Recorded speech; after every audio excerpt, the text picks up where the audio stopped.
Hello. This is not a video that I ever thought of doing, or in my life I never thought of doing a video like this. But when you look at the situation, the grave situation that Sri Lanka is in, I think as a Sri Lankan citizen, as a person who was born in Sri Lanka, as a person who owe to the motherland, I think it is not right for me to stay silently while my country and its people are in a grave situation that they are in. So which is why I am doing this video. So if you are still at home thinking that the system will change by itself, or the politicians or the leaders will change the system and will start working for you and for the country, then I think you have to wake up from the dream that you are in, because that will never happen. My dear fellow Sri Lankans, it will never happen. So it is very the people, the state of the people in the country is like, when you look at it, it's very emotional. People are dying in queues.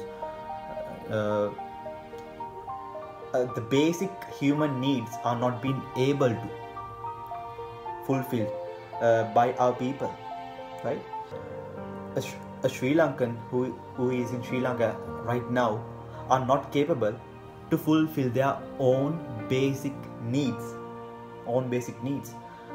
right? For an example, if you go to a hospital, they'll say that they don't have some sort of medicines, they don't have the medical equipments that are needed for your treatment.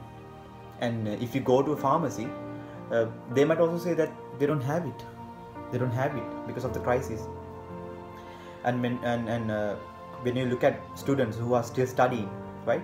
In 2019 it was COVID, in 2020 it was once again COVID, 2021 once again it was COVID, and it's come to 2022, they're still not being able to go back to schools. Why?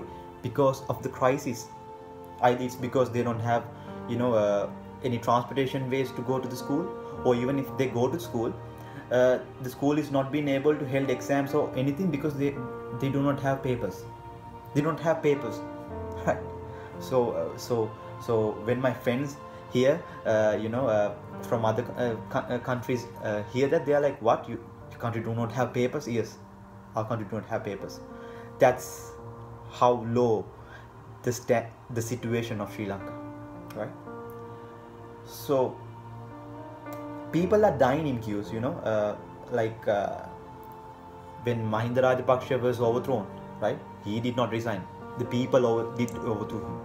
So on that day when they attacked Gotagogama and all, one member of parliament has passed away, right? I do not endorse any sort of violence when it's come to our revolution, but that member of parliament has passed away, and we saw that all the parliamentarians took a whole day to say that they were deeply saddened by this tragic passed away of that parliamentarian.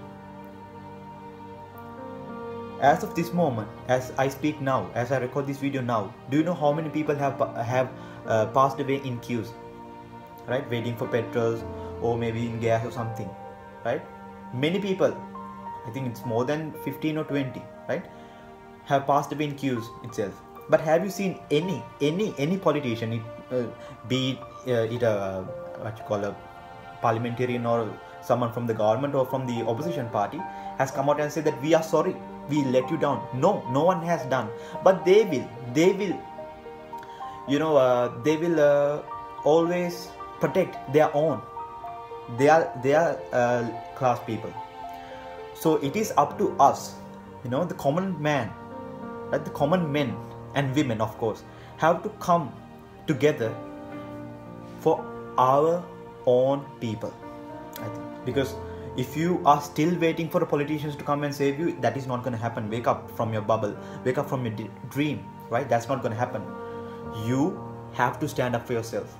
And I think tomorrow is the day. I think if we can overthrow this corrupted, incompetent president Gotabaya Rajapaksa, I think that will be a historical day in the history of Sri Lanka.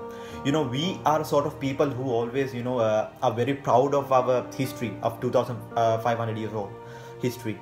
But I think that we were always proud of our history, but we never looked after our present. We never, gave a shit about the present state that we live in, right? So I think that's also a reason why we are here in this grave situation. Not just the politicians, it's also us. So as people who contributed to the situation that our country are in right now, I think it is our it is our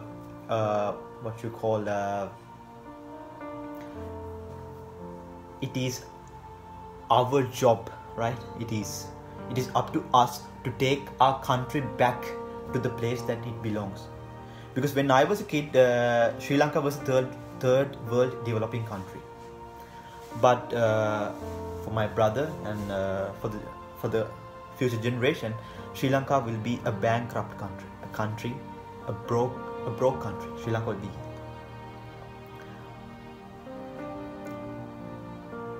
So why do I think that overthrowing Gotabaya Rajapaksa is the way to kickstart this rebuild? Because as of now, Gotabaya Rajapaksa do not have any sort of what you call trustworthiness from any of the international organizations like IMF or from other countries. He do not have. So for them, Gotabaya Rajapaksa is an invalid president, which is why they are very hesitant to aid our country in any ways, right?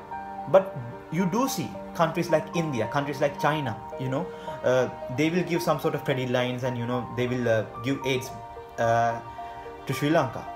But the thing is, they always have an underlying agenda, right, behind this. They might ask to give some sort of land away, they might ask to give some sort of rights and something, right? So because of that, I think if we want to take our country from the situation that it is in, then the first thing that we should do is to overthrow this incompetent president, right? We have to overthrow this incompetent president. So which is why tomorrow is a very special day, a very important day in the history of Sri Lanka if we can get it done, right? So which is why I ask you, I kindly request you all to join with our fellow brothers and sisters who are in the Aragala, right?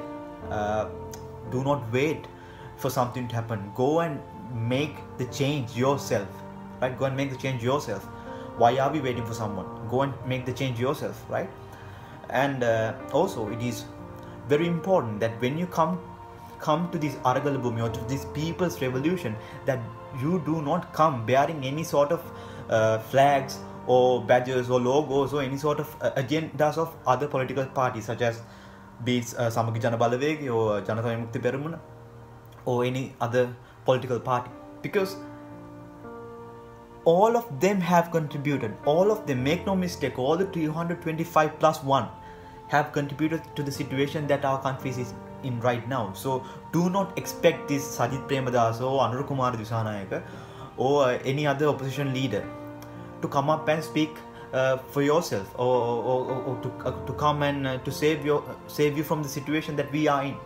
It is up to us. And once we overthrow this incompetent government and the President Gotabaya Rajapaksa, then we can find or we can choose, we can elect people within our people within common people who are not politicians, who have the best interest of this country at their heart. We can choose them and then we can move on and move forward as a nation, and we can rebuild this great country Sri Lanka. Make no mistake, Sri Lanka is a very great country, right?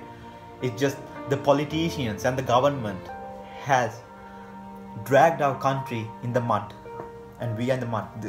The name Sri Lanka is in the mud as of now. So it is up to you and me, all of us. We all have to come together and win this Aragalaya and make sure that we restore the gloriness of this country. So once again, I would like to kindly request you all to join to the Aragala Bhumiya tomorrow. You all should be there, because this is our country, right? You have a birthright for your country. We all have, as Sri Lankans who were born and brought up in this country, we owe to our motherland. So what I have to say is at the end of this video is, go home Gota, Nande, go home, and victory to the people. May the common man win at the end of this Aragalaya. Thank you.